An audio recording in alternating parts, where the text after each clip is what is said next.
ನಮಸ್ಕಾರ ಸ್ನೇಹಿತರೆ, ಮತ್ತೊಂದು ವಿಡಿಯೋಕ್ಕೆ ನಿಮಗೆಲ್ಲ ಸ್ವಾಗತ. ಶ್ರವಣಬೆಳಗೊಳದ ಮತ್ತೊಂದು ಫೇಮಸ್ ಆದಂತಹ ಬೆಟ್ಟ ಚಂದ್ರಗಿರಿ ಬೆಟ್ಟ. ಸೊ ಅದನ್ನು ನೋಡೋಣ ಅಂತ ಹೋಗ್ತಾ ಇದ್ದೀನಿ, ನಿಮಗೂ ತೋರಿಸೋಣ ಅಂದ್ಬಿಟ್ಟು ಬನ್ನಿ ಹೋಗೋಣ.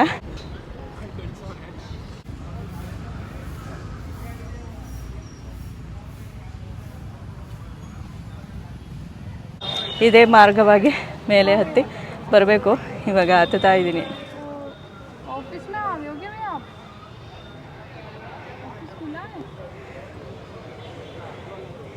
ಈ ಮಾರ್ಗವಾಗಿ ಬರಬೇಕು. ಸುತ್ತಮುತ್ತ ವ್ಯೂ ಅಂತೂ ತುಂಬ ಚೆನ್ನಾಗಿದೆ. ಬೆಟ್ಟವನ್ನು ಹತ್ತಿ ಹೋಗಬೇಕು. ಸೊ ಅದೇ ಸ್ವಲ್ಪ ಆಯಾಸ ಅನಿಸುತ್ತೆ. ವಿಂಧ್ಯಗಿರಿ ಪರ್ವತವನ್ನು ಫಸ್ಟು ಹತ್ತಿ ನೋಡಾಯಿತು. ಸೊ ಕಳೆದ ವಿಡಿಯೋದಲ್ಲಿ ಆ ಒಂದು ಬೆಟ್ಟವನ್ನು ನೀವು ನೋಡಿದ್ದೀರಾ. ಚನ್ನರಾಯಪಟ್ಟಣ ಮತ್ತು ಶ್ರವಣಬೆಳಗೊಳದ ಭಾಗದಿಂದಲೂ ಸಹ ನನ್ನ ವೀಡಿಯೋಸ್ ನೋಡ್ತೀರಾ. ನಿಮ್ಮೆಲ್ಲರಿಗೂ ಒಂದು ಥ್ಯಾಂಕ್ಸನ್ನು ಹೇಳೋದಕ್ಕೆ ಇಷ್ಟಪಡ್ತೀನಿ. ವಿಂಧ್ಯಗಿರಿ ಪರ್ವತವನ್ನು ಏರಿದಂಥ ಸಂದರ್ಭದಲ್ಲಿ ಒಂದಿಬ್ಬರು ವ್ಯೂವರ್ಸ್ ಸಹ ಸಿಕ್ಕಿದ್ರು. ಸೊ ಮಾತಾಡ್ಸಿದ್ರು ಕೂಡ, ಕಂಡಿಡಿದು ತ್ರಿವೇಣಿ ವ್ಲಾಗ್ಸ್ ಅಲ್ವಾ ನೀವು ಅಂತ. ಸೊ ಖುಷಿ ಆಯಿತು ಕೂಡ. ಹೀಗೆ ಸಪೋರ್ಟ್ ಮಾಡ್ತಾಯಿರಿ. ಬಂಡೆಗಳು ನೋಡಿ ಹೆಂಗೆ ನಿಂತಿದೆ ಅಂತ. ಅದೇನು ಉರುಳಿ ಹೋಗಲ್ಲ, ಒಂದು ಬ್ಯಾಲೆನ್ಸ್ ಮೇಲೆ ಆ ರೀತಿ ಹೆಂಗೆ ನಿಂತಿದೆ ಅಂತ. Greenery Shravanabelagola full. 2007ರಲ್ಲಿ ಟೈಮ್ಸ್ ಆಫ್ ಇಂಡಿಯಾ ಪತ್ರಿಕೆಯಲ್ಲಿ ಒಂದು ಸಮೀಕ್ಷೆಯನ್ನು ನಡೆಸ್ತಾರೆ. ಸೊ ಅದರಲ್ಲಿ ಬಂದಂತಹ ವೋಟ್ ಪ್ರಕಾರ 49% ವೋಟ್ಗಳು ಈ ಶ್ರವಣಬೆಳಗೊಳಕ್ಕೆ ಬಂದಿತ್ತಂತೆ. 7 ವಂಡರ್ಸ್ ಆಫ್ ಇಂಡಿಯಾ ಅನ್ನುವಂತಹ ಒಂದು ಟಾಪಿಕ್ಕಿಗೆ ಬಂದಿತ್ತಂತೆ. ನೋಡಿ ಎಷ್ಟೊಂದು ಫೇಮಸ್ ಅಂತ.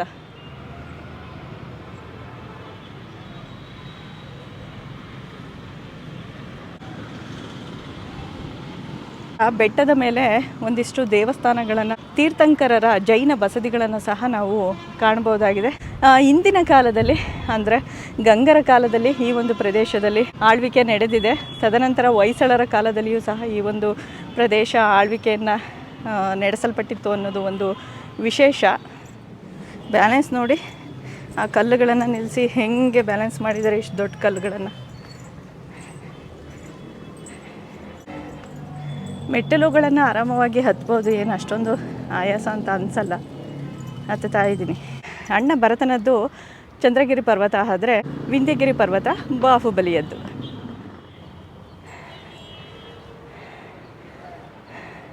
ಕೊಳ ನೋಡಿ ಇಲ್ಲಿಂದನೂ ಎಷ್ಟು ಚೆನ್ನಾಗಿ ಕಾಣುತ್ತೆ ಅಂತ. ಈ ರೀತಿ ಒಂದು ದ್ವಾರ ಕಂಬ ಇದೆ. ಈ ಮಾರ್ಗದಲ್ಲಿ ಮುಂದೆ ಹೋದರೆ ದೇಗುಲ ಸಿಗುತ್ತೆ. ಮೆಟ್ಲು ಇಲ್ಲಿವರೆಗೂ ಎಂಡಾಗಿದೆ. ಸೊ ಇಲ್ಲೆಲ್ಲ ಹೀಗೆ ಬೆಟ್ಟ, ಹೀಗೆ ಸಪೋರ್ಟಿಗೆಲ್ಲ ಗ್ರಿಲ್ಸ್ ಎಲ್ಲ ಹಾಕಿರೋದ್ರಿಂದ ಆರಾಮ್ಸೆ ನಡ್ಕೊಂಡು ಹೋಗ್ಬೋದು, ಏನೂ ತೊಂದರೆ ಇಲ್ಲ. ಇಲ್ಲೆಲ್ಲ ಸಹ ಶಾಸನಗಳಿದೆ ಅನಿಸುತ್ತೆ ನೋಡಿ. ಗ್ಲಾಸ್ ಎಲ್ಲ ಹಾಕಿಬಿಟ್ಟು ಈ ರೀತಿ ಪ್ರೊಟೆಕ್ಷನ್ ಮಾಡಿದ್ದಾರೆ.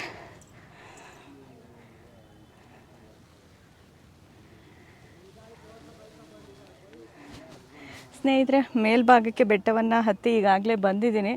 ಸೊ ಒಳಭಾಗಕ್ಕೆ ಹೋಗಿ ದೇಗುಲವನ್ನು ನೋಡಬೇಕು. ಬನ್ನಿ ನೋಡೋಣ ಯಾವ ರೀತಿ ಇದೆ ಅಂತ.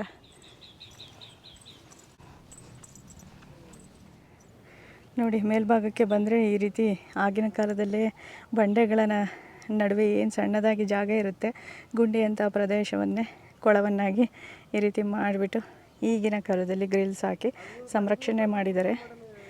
ದೇಗುಲದ ಸುತ್ತ ಕೋಟೆಯ ಆಕೃತಿ ಇದೆ, ನೀವು ನೋಡ್ಬೋದು. ನಾನು ಫಸ್ಟ್ ಟೈಮು ಈ ಒಂದು ಬೆಟ್ಟಕ್ಕೆ ಇಲ್ಲಿ ಬಂದು ನೋಡ್ತಾ ಇರೋದು. ಸೊ ಬನ್ನಿ ನೋಡೋಣ ಡೀಟೇಲಾಗಿ. ಸ್ನೇಹಿತರೆ, ದಕ್ಷಿಣ ದ್ವಾರದ ಮೂಲಕ ನಾವು ದೇಗುಲದ ಅಂಗಳಕ್ಕೆ ಪ್ರವೇಶ ಮಾಡಿದಂತಹ ಸಂದರ್ಭದಲ್ಲಿ ಈ ಒಂದು ಮಾನಸ್ತಂಭ ಕಾಣಸಿಗುತ್ತದೆ. ಇದನ್ನ ಕೂಗೆ ಬ್ರಹ್ಮದೇವ ಸ್ತಂಭ ಅಂತನೂ ಸಹ ಕರೀತಾರೆ. ಗಂಗರ ಕಲೆಗಳಿಗೆ ಇದೊಂದು ಉತ್ತಮವಾದಂತಹ ನಿದರ್ಶನ ಅಂತಾನೆ ಹೇಳ್ಬೋದು. ಅಂದಿನ ಕಾಲದಲ್ಲಿ ಈ ಒಂದು ಪ್ರಾಂತ್ಯದಲ್ಲಿ ಆಳ್ವಿಕೆಯನ್ನ ನಡೆಸಿದಂತಹ ಗಂಗಹರಸ ಮಾರಸಿಂಹನ ಗೌರವಾರ್ಥದಲ್ಲಿ ನೆಟ್ಟಂತಹ ಸ್ತಂಭ ಈ ಒಂದು ಮಾನಸ್ತಂಭವಾಗಿದೆ. ಇದನ್ನ ಸ್ಮಾರಕ ಸ್ತಂಭ ಅಂತನೂ ಸಹ ಕರೀತಾರೆ. ಗಂಗಹರಸ ಮಾರಸಿಂಹ ಆರಾಧನಾ ವಿಧಿಯನ್ನ ಕೈಗೊಂಡು ಬಂಕಾಪುರ ಅಂದರೆ ಇಂದಿನ ಧಾರವಾಡ ಜಿಲ್ಲೆಯಲ್ಲಿ ಬರುತ್ತೆ ಅದು, ಅಲ್ಲಿ ಸ್ವರ್ಗಸ್ಥರಾಗ್ತಾರೆ.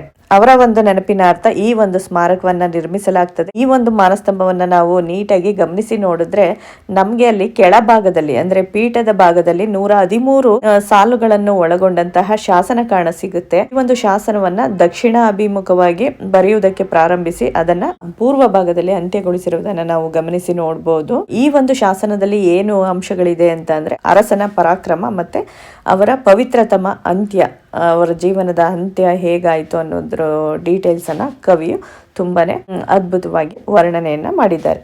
ಇನ್ನು ಈ ಚಂದ್ರಗಿರಿ ಬೆಟ್ಟದ ಬಗ್ಗೆ ಒಂದಿಷ್ಟು ಇತಿಹಾಸವನ್ನ ತಿಳಿದುಕೊಳ್ಳೋಣ.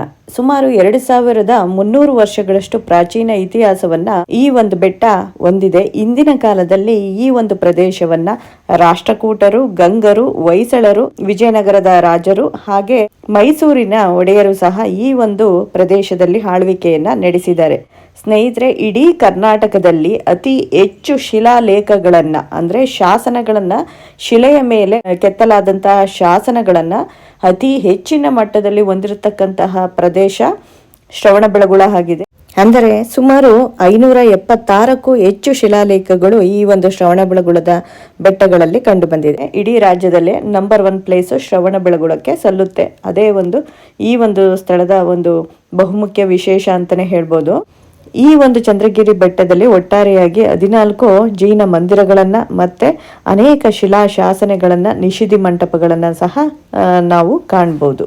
ಜೈನ ಧರ್ಮದ 24ನೇ ತೀರ್ಥಂಕರರಾದ ಭಗವಾನ್ ಶ್ರೀ ವರ್ಧಮಾನ್ ಮಹಾವೀರ ಸ್ವಾಮಿಯವರ 8ನೇ ಉತ್ತರಾಧಿಕಾರಿಯಾಗಿ ಗೌರವವನ್ನ ಪಡೆದುಕೊಂಡಂತಹ ಅಂತಿಮ ಶ್ರುತಕೇವಲಿ ಭದ್ರಬಾಹು ಮುನಿಯವರು ಈ ಒಂದು ಬೆಟ್ಟದಲ್ಲಿ ತಮ್ಮ ಕೊನೆಯ ದಿನಗಳನ್ನ ಕಳೆದರೂ ಕೂಡ ಅವರ ಚರಣಗಳನ್ನ ಈ ಒಂದು ಗುಹೆಯಲ್ಲಿ ನೋಡಬಹುದು.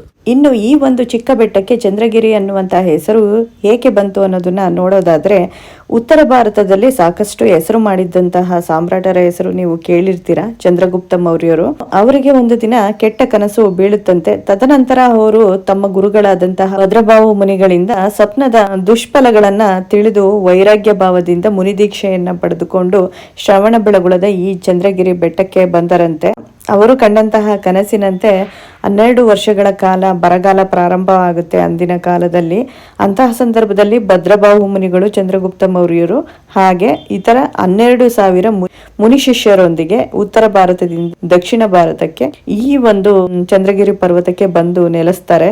ತಮ್ಮ ಅಂತಿಮ ಕಾಲ ಅಂತ್ಯ ಆಗುತ್ತೆ ಅನ್ನೋದನ್ನ ಅವರು ಮನಗಂಡಂತಹ ಸಂದರ್ಭದಲ್ಲಿ ತಮ್ಮ ಶಿಷ್ಯ ವೃಂದದವರಿಗೆ ಅವರು ಮುಂದೆ ಹೋಗೋದಕ್ಕೆ ಹೇಳ್ತಾರೆ. ತದನಂತರ ಶ್ರುತಕೇವಲ ಮುನಿಗಳು ಇಲ್ಲಿಯೇ ತಮ್ಮ ವಾಸ್ತವ್ಯವನ್ನ ಹೂಡಿ ಸಲ್ಲೇಖನ ವ್ರತಧಾರಣೆಯನ್ನ ಮಾಡ್ತಾರೆ. ಅವರ ಶಿಷ್ಯರಾದಂತಹ ಚಂದ್ರಗುಪ್ತ ಮುನಿಯು ಸಹ ಸಂಘದೊಂದಿಗೆ ಮುಂದೆ ವಿಹಾರ ಮಾಡದೆ ಅವರು ಗುರುಗಳೊಂದಿಗೆ ಇಲ್ಲೇ ತಮ್ಮ ವಾಸ್ತವ್ಯವನ್ನ ಹೂಡ್ತಾರೆ. ಅವರು ಸಹ ಗುರುವಿನ ಸೇವೆಯನ್ನ ಮಾಡಿಕೊಂಡು ಇಲ್ಲೇ ಉಳಿದು ಬಿಡ್ತಾರೆ. ಕಾಲಾನಂತರ ಭದ್ರಬಾಹು ಮುನಿಗಳು ಇಲ್ಲಿನ ಗುಹೆ ಒಂದರಲ್ಲಿ ಸಲ್ಲೇಖನ ಪೂರ್ವಕ ಸಮಾಧಿಯನ್ನ ಹೊಂದ್ತಾರೆ.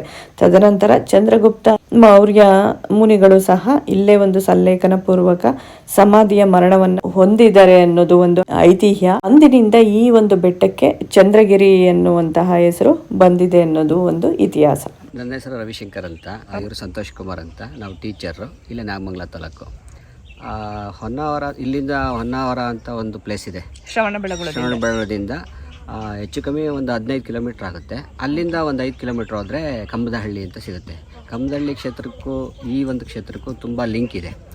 ಅಲ್ಲಿ ಪಂಚಬಸದಿಗಳಿದೆ. ಪಂಚಬಸದಿಗಳಲ್ಲಿ ನಾವು ತುಂಬ ಅದ್ಭುತವಾದಂತಹ ಆ ಕಾಲದ ಕಲೆಗಳನ್ನು ನಾವು ತುಂಬ ಅಬ್ಸರ್ವ್ ಮಾಡ್ಬೋದು ನೀವು ಹೋದರೆ ಆ ಪ್ಲೇಸಲ್ಲಿ. ಮತ್ತು ಅಲ್ಲಿ ಇನ್ನೊಂದು ಹೊಸದಾಗಿ ಈ ಲಾಸ್ಟ್ ಇಯರಲ್ಲಿ ಒಂದು ಬೆಟ್ಟದ ಮೇಲ್ಗಡೆ ಒಂದು ಬಸದಿನ ನಿರ್ಮಾಣ ಮಾಡಿದ್ದಾರೆ. ತುಂಬ ಅದ್ಭುತವಾಗಿ ನಿರ್ಮಾಣ, ಆಧುನಿಕ ಶೈಲಿನಲ್ಲಿ.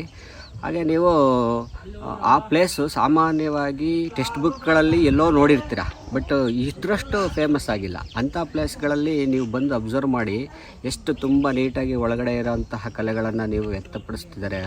ಮತ್ತು ಅಲ್ಲಿರೋಂಥ ಶೈಲಿ ಇವನ್ನೆಲ್ಲ ನೀವು ಎಕ್ಸ್ಪೋಸ್ ಮಾಡಿದ್ರೆ ಸ್ವಲ್ಪ ಜಗತ್ತಿಗೆ ಗೊತ್ತಾಗುತ್ತೆ. ಸೊ ನಿಮ್ಮಂಥವ್ರು ಆ ಕ್ಷೇತ್ರಕ್ಕೆ ಭೇಟಿ ನೀಡಿ ಅಂತ ನಮ್ಮ ಆಸೆ. ತಮ್ಮ ಊರು? ಹೊನ್ನಾವರ, ನಾಗಮಂಗಲ ತಾಲೂಕು, ಮಂಡ್ಯ ಜಿಲ್ಲೆ. ಇವರು ಇದೇ ಊರ್ನವರು. ನಿಮ್ಗೆ ಜಾಸ್ತಿ ಗೊತ್ತಿರ್ಬೇಕು ಈ ಬಗ್ಗೆ ಮಾಹಿತಿ. ಇವರು ಅಂತಂದ್ರೆ ರಾಯಚೂರಲ್ಲಿ ವರ್ಕ್ ಮಾಡ್ತಿದ್ರು, ಇತ್ತೀಚೆಗೆ ಬಂದಿರೋದು ಅವರು. ಸರಿ sir, thank you sir. Thank you. ನೋಡಿದ್ರಲ್ಲ ಸ್ನೇಹಿತರೆ, ಈ ಒಂದು ವಿಡಿಯೋದಲ್ಲಿ ನಾನು ಚಂದ್ರಗಿರಿ ಬೆಟ್ಟದ ಬಗ್ಗೆ ಕಿರುಪರಿಚಯವನ್ನಷ್ಟೇ ತಿಳಿಸ್ಕೊಟ್ಟಿದ್ದೀನಿ. ಮುಂದಿನ ಭಾಗದಲ್ಲಿ ಚಂದ್ರಗಿರಿಯ ಬಗ್ಗೆ ಸಂಪೂರ್ಣವಾಗಿ ವಿಷಯವನ್ನು ತಿಳಿಸ್ಕೊಡುವಂತಹ ಪ್ರಯತ್ನವನ್ನು ಮಾಡ್ತೀನಿ. ಈ ಒಂದು ಪುಟ್ಟ ವಿಡಿಯೋ ನಿಮಗೆ ಇಷ್ಟ ಆಗಿದ್ರೆ ಒಂದು ಲೈಕ್ ಮಾಡಿ, ಶೇರ್ ಮಾಡಿ, ಕಮೆಂಟ್ ಮಾಡಿ ನಿಮ್ಮ ಅಭಿಪ್ರಾಯಗಳನ್ನು ತಿಳಿಸ್ಬೋದು. ಧನ್ಯವಾದಗಳೊಂದಿಗೆ ತ್ರಿವೇಣಿ.